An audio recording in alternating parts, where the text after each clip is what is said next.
Terima kasih pemirsa, Anda masih bersama kami dalam iNews Prime. 2 bus Lantama 5 nyaris tertabrak kereta api karena nekat melintasi perlintasan rel yang pintunya telah diturunkan. 2 supir bus sedang diperiksa intensif dan akan diberikan sanksi.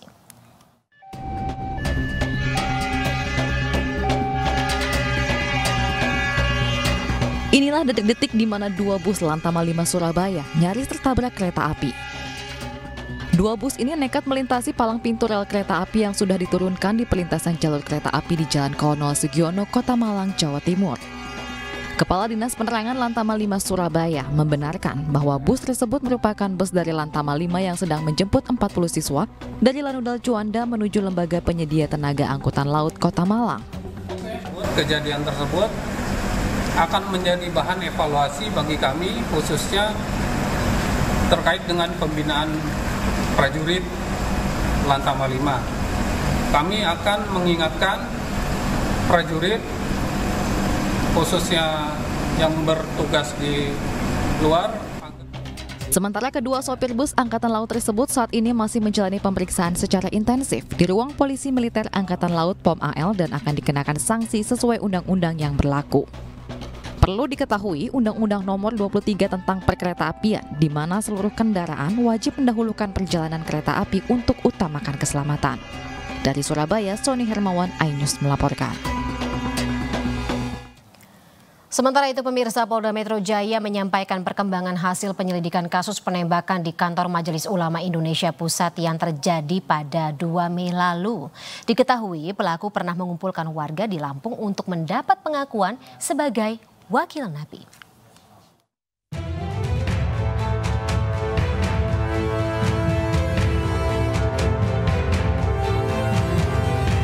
Polda Metro Jaya menyampaikan perkembangan hasil penyelidikan terkait kasus penembakan di kantor MUI yang terjadi pada Selasa 2 Mei lalu. Pelaku yang tewas setelah insiden tersebut diketahui bernama Mustafa, 60 tahun warga Lampung. Sebanyak 39 saksi telah diperiksa yang terdiri dari internal MUI Pusat, MUI Lampung, warga sekitar hingga keluarga. Polisi pun memastikan tidak ada aktor yang bermain di belakang Mustafa dan pelaku tidak terafiliasi dengan jaringan kelompok teror. Namun diketahui pelaku pernah mengumpulkan warga di Lampung untuk mendapatkan pengakuan sebagai wakil Nabi. Namun memang sebagian besar masyarakat mengetahui bahwa yang bersangkutan ini pernah minta pengakuan sebagai wakil Nabi, baik di lingkungannya, tetangga, warga. Adapun pemeriksaan pusat laboratorium forensik mengungkapkan bahwa pelaku tewas akibat serangan jantung. Kemudian dari pemeriksaan dalam, kami menemukan adanya gambaran penyakit infeksi pada paru dan ada gambaran serangan jantung. Jadi kami dari tim dokter forensik itu menyimpulkan bahwa korban ini memang mati karena serangan jantung. Sebelumnya kepolisian juga mengungkapkan bahwa dalam kesehariannya pelaku menunjukkan perilaku normal, namun dirinya sering mendatangi kantor MUI Lampung dan terakhir mendatangi MUI Pusat untuk menyampaikan pengakuannya sebagai wakil Nabi. Dari Jakarta, Giselia Nurrahma, Anugrah Surya, iNews melaporkan. Sementara itu pemirsa, KPK telah membentuk tim untuk menelusuri harta kekayaan milik mantan Kabak Opsnal Ditres Narkoba Polda Sumut, Akhirudin Hasibuan. Sebagai tahap awal, tim nanti akan memeriksa harta dari Akhirudin yang tercatat di LHKPN.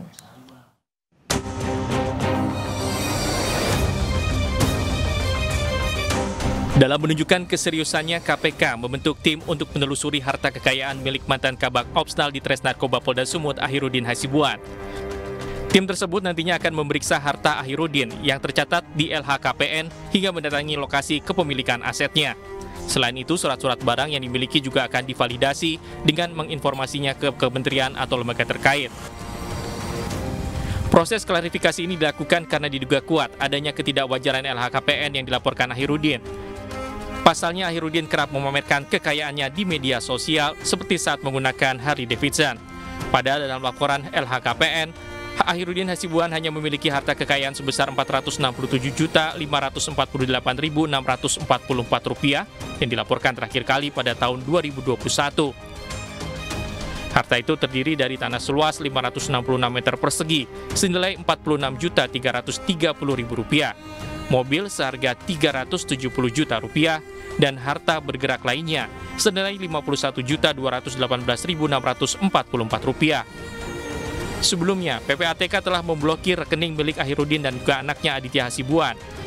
Sebab kedua rekening itu terindikasi ada transaksi keuangan yang mencurigakan senilai miliaran rupiah. Dari Jakarta, Faisal Rinaldi, Bayulela Firman, iNews melaporkan. Ya pemirsa, Polda Metro Jaya saat ini merilis penangkapan terkait dengan kasus aksi koboi di jalanan. Kita akan menuju ke lokasi.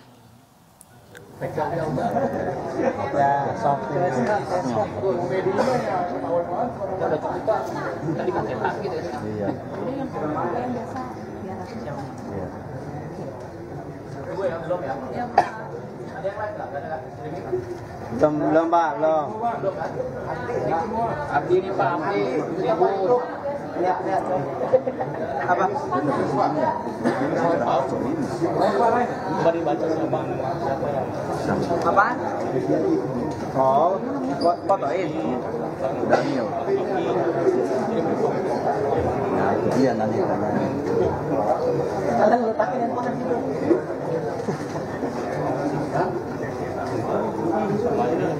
Nggak tahu nih nama. Coba. Masih Daniel. Handphone letakin. Bebe dong ini. Tadi yang tadi dia bukan nggak ikut sih. Hartawan juga. Dia juga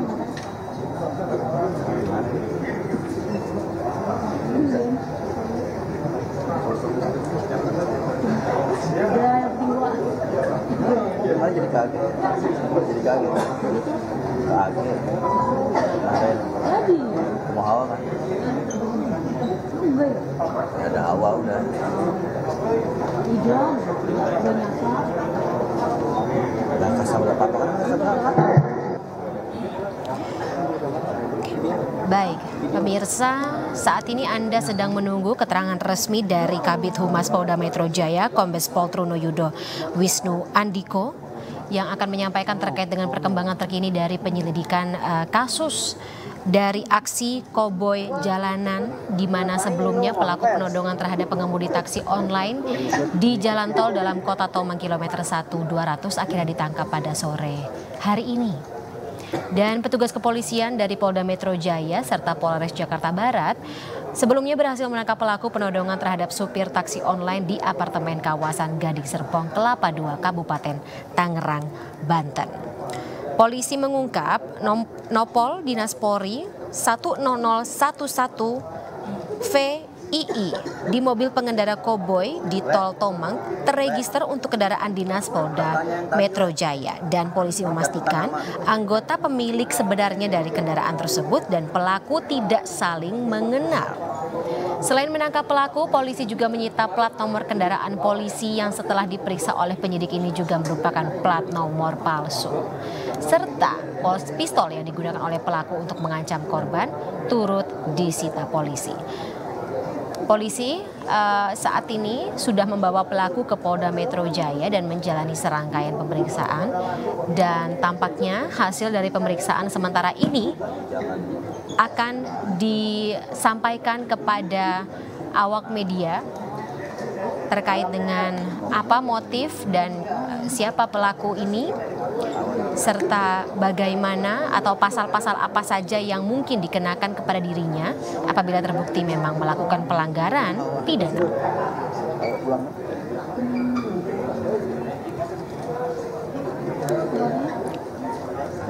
Jar gantian Jar. Udah pulang buat Polda. Baik pemirsa, Kapolda Metro Jaya Irjen Karyoto juga memang sebelumnya sudah memerintahkan jajarannya untuk menyelidiki aksi koboi pengendara mobil berplat dinas Polri yang juga menenteng pistol di Tol Tomang.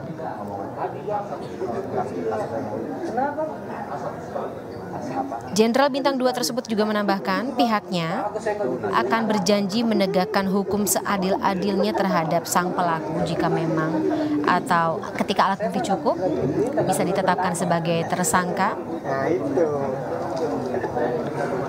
Sebelumnya ada 2 alat bukti pemirsa yang sudah disita oleh polisi dan Anda saat ini sedang menyaksikan hal tersebut di layar atau alat-alat dan juga barang bukti tersebut di layar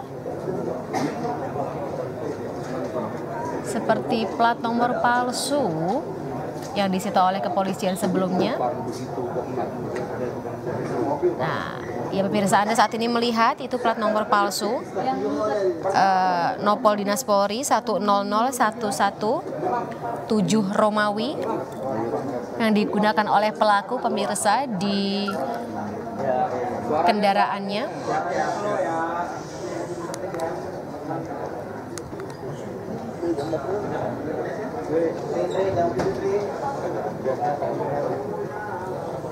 Anggota asli atau pemilik asli dari atau ya nomor polisi atau plat nomor asli tersebut ternyata memiliki nomor terregistrasi atau pemilik yang terregistrasi dan pemilik asli tidak mengenal pelaku ini.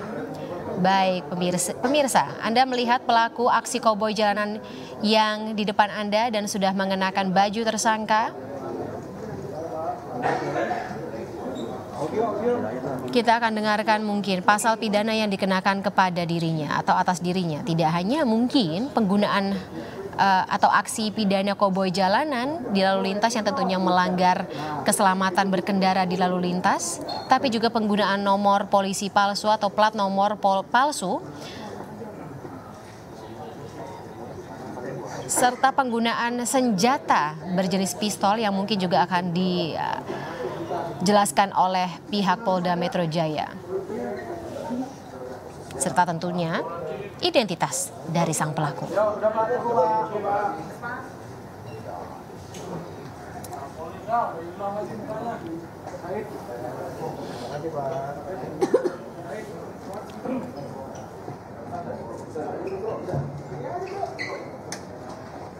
Baik pemirsa, Anda akan menyaksikan sebentar lagi konferensi pers atau pernyataan. Baik, rekan-rekan media yang saya hormati dan saya banggakan, kita bisa mulai untuk malam ini.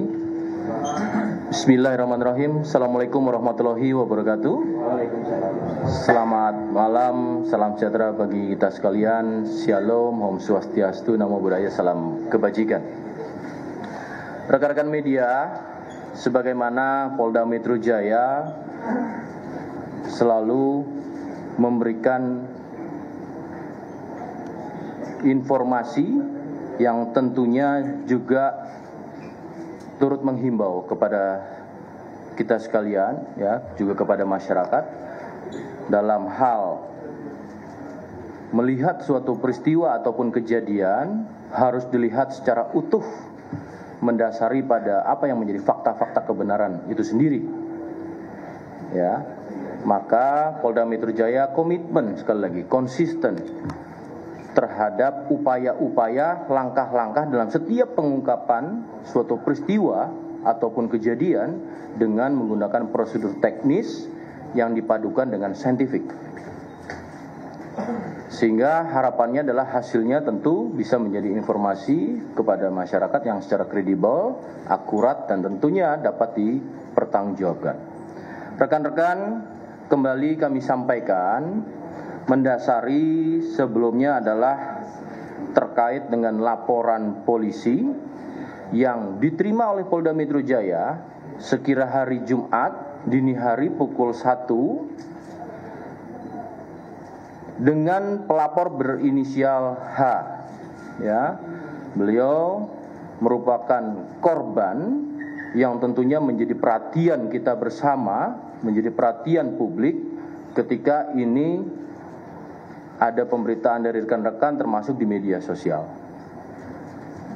Yang bersangkutan korban, ya, menyampaikan adanya seorang pelaku yang melakukan penganiayaan dan juga menodongkan dalam bentuk senjata. Itu kejadiannya pada sekira pukul 11.26 ya, malam atau 23.26 waktu Indonesia bagian barat. Rekan-rekan, dengan petunjuk informasi tersebut, Polda Metro Jaya dengan cepat dalam waktu kurang dari 1x24 jam, alat bukti awal adanya video tersebut, tentu melakukan penyelidikan. Pada proses penyelidikan, kami tadi sudah sampaikan didapat identifikasi dari pelaku. Kemudian adanya plat TNKB yang dipalsukan, seolah-olah ini adalah benar. Dan kemudian juga jenis kendaraan. Ya. Untuk itu, dalam kasus ini kami akan menyampaikan hasil dari perkembangan proses penyelidikan. Proses penyelidikan sudah ditingkatkan menjadi proses penyidikan dengan ditetapkannya pelaku sebagai tersangka. Yang pertama, atas nama satu orang, ya, ini David Yulianto, laki-laki, tertulis di KTP adalah pelajar dan mahasiswa. Dalam keterangannya, yang bersangkutan adalah merupakan karyawan swasta. Kemudian alamat di sini tertulis Jalan Arko Raya nomor 6 RT 02 RW 7 Duren 1000, Bojong Sari, Kota Depok, Jawa Barat. Ini yang sebagaimana tertuang di dalam KTP. Kemudian dengan penetapan tersangka tersebut, perlu juga kami informasikan terkait dengan status tersangka adalah karyawan, dan kemudian kedua orang tuanya wira swasta, beralamat tadi sesuai, yaitu adalah di Depok, baik ayah maupun ibunya. Nanti secara kronologis akan dijelaskan oleh penyidik atau kanit mengapa menggunakan plat nomor yang jelas-jelas itu merupakan suatu pelanggaran, apalagi melakukan atau dilakukan kejahatan, disertai kejahatan, ya. Maka untuk itu silakan kepada kanit atau penyidik, saya ulangi, Polda Metro Jaya dalam hal ini bersama-sama membentuk tim, ya. Bersama-sama membentuk tim. Kita ketahui kejadiannya di Polres Metro Jakarta Barat, maka di samping saya ada Kapolres Metro Jakarta Barat. Kemudian juga ada tim dari Direktorat Reserse Kriminal Umum Polda Metro Jaya dan juga dengan Direktorat Reserse Kriminal Khusus Polda Metro Jaya. Sebagaimana atensi dari Bapak Kapolri untuk usut tuntas perkara ini, dan juga Pak Kapolda memberikan perhatian untuk segera melakukan pengungkapan dan penangkapan terhadap pelaku. Nah, tentunya ini yang perlu kami tambahkan. Untuk waktu, silakan pada penyidik atau kanit menyampaikan tentang teknis proses penangkapan ini sampai dengan barang bukti dan kemudian pasal yang diterapkan. Silakan untuk kanit. Terima kasih Pak Kabid Humas. Mohon izin menjelaskan terkait dengan upaya pengungkapan terkait dengan laporan dari Saudara H. Kami menerima laporan menindaklanjuti terkait dengan salah satunya adalah bukti rekaman yang diperoleh oleh pelapor, di mana dari analisa tersebut kemudian kami mencoba beserta tim gabungan dari. Ya, pemirsa, tadi Anda mendengarkan pernyataan terkini dari Polda Metro Jaya terkait dengan perkembangan kasus dari aksi koboi jalanan. Sementara itu, pemirsa, Presiden Jokowi memerintahkan langsung PUPR untuk mengambil alih perbaikan jalan rusak di Lampung. Selengkapnya usai jeda kami akan berdialog untuk menanyakan lebih detail terkait dengan hal tersebut bersama dengan pihak dari Kementerian PUPR, juru bicara Kementerian Pekerjaan Umum dan Perumahan Rakyat Endra S. Atmawijaya. Tetaplah bersama kami.